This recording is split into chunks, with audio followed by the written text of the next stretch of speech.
Hallo Freunde! Das Kätzchen war tagelang gefangen.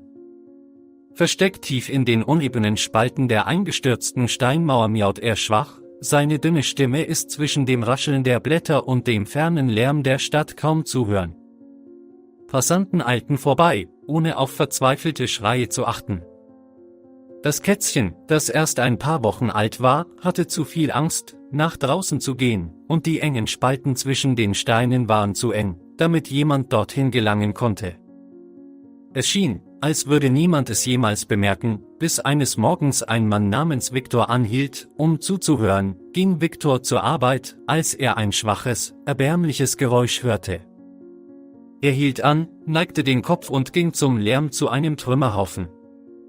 Kniend schaute er in die dunklen Schlitze, sein Herz war zu kalt, als er ein zitterndes Kätzchen bemerkte. Sein Fell verhedderte sich, seine Augen verbreiteten sich vor Angst. Viktor streckte sich aus, aber sein Arm war zu groß, um durch ein schmales Loch zu gehen.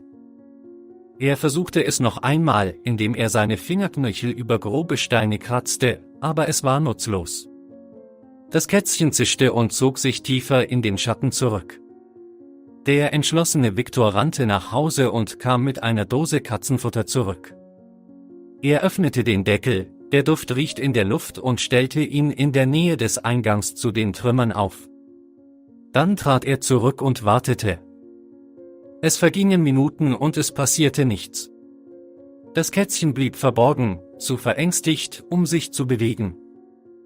Viktor seufzte und fragte sich, ob er nicht umsonst Zeit vergeudete.